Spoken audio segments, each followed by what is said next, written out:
আসসালামু আলাইকুম এভরিওয়ান, সবাই কেমন আছেন? আজকে আপনাদের সাথে ফাঁকিবাজি একটা তিরামিসু রেসিপি শেয়ার করব। তিরামিসু হচ্ছে ইটালিয়ান একটা ডেজার্ট। এই ডেজার্টটা খেতে কিন্তু অসম্ভব মজার, তবে এটা একটু ব্যয়বহুল ডেজার্ট। তাই আমি আজকে খুব অল্প খরচে একটু ভিন্নভাবে তিরামিসু তৈরি করেছি। তবে ফাঁকিবাজি তিরামিসুর টেস্ট কিন্তু কোনো অংশে কম নয়। এর জন্য প্রথমে আমাদের লাগবে ক্রিম চিজ। আমি 2 টেবিল চামচ পরিমাণ ক্রিম চিজ নিয়েছি। এরপর এখানে অ্যাড করছি 2 টিস্পুন পরিমাণ কুকিং ক্রিম। এরপরে আমি এখানে পরিমাণ মতো হুইপ ক্রিম অ্যাড করছি। আমার এখানে হুইপ ক্রিমের পরিমাণটা না একটু কম হয়েছে, আমি পরবর্তীতে আরও হুইপ ক্রিম অ্যাড করেছি। এরপরে 2 টেবিল চামচ পরিমাণ আইসিং সুগার দিয়ে দিচ্ছি। এখানে আইসিং সুগারের পরিবর্তে কনডেন্স মিল্ক ইউজ করতে পারেন, অথবা আইসিং সুগারের পরিমাণটা একটু বাড়িয়ে কমিয়ে দিতে পারেন, অথবা এখানে গুঁড়া চিনিও ব্যবহার করতে পারেন। তো আমি যে ক্রিমটা বানিয়েছি এটার টেক্সচারটা ঠিক এরকম হবে। এরপর আমি এই মেরি বিস্কিটটা ইউজ করেছি, আপনারা চাইলে অন্য কোনো বিস্কিটও ব্যবহার করতে পারেন। এই রেসিপিটাকে কেন ফাঁকিবাজি তিরামিসু রেসিপি বলছি এটা আমি একটু পরে বলবো।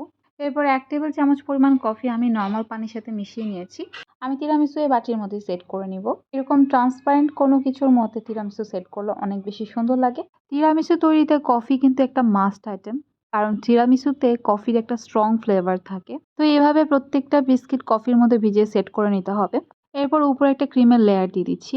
দিয়ে এর উপর আবারও আমি বিস্কিট সেট করব। তো আমি আগের প্রসেসে সবকিছু আবার করে নেব।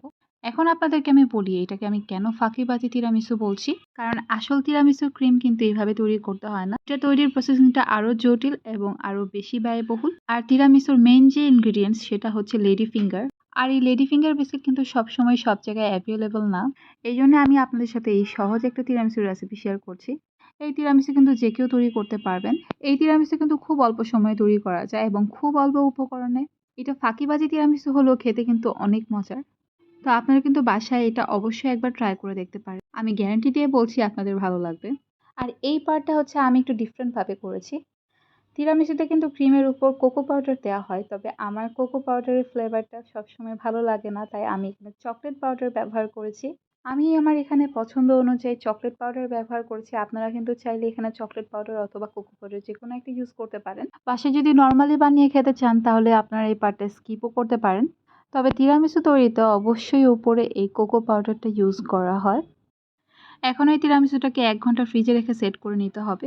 আমি তিরামিসুটা 1 ঘন্টার জন্য ফ্রিজে রেখেছিলাম। এখন বের করে এটাকে কেটে নিচ্ছি। তিরামিসুটা কাটার পর দেখতেই পাচ্ছেন এর ভেতরটা কতটা পারফেক্ট হয়েছে। এভাবে দেখলে কেউ বুঝতেই পারবে না যে এটা আসল তিরামিসু না, অথবা এই তিরামিসুতে লেডি ফিঙ্গার ইউজ করা হয় নাই। আমার আজকের এই ফাঁকিবাজি তিরামিসুর রেসিপি আপনাদের কেমন লাগলো আমাকে অবশ্যই জানাবেন। আর আপনারা যদি আসল তিরামিসুর রেসিপি চান তাহলে আমাকে কমেন্টে জানাবেন। ইনশাআল্লাহ আমি আপনাদের সাথে শেয়ার করব। আমার আজকের রেসিপি এখানেই শেষ করছি। আল্লাহ হাফেজ।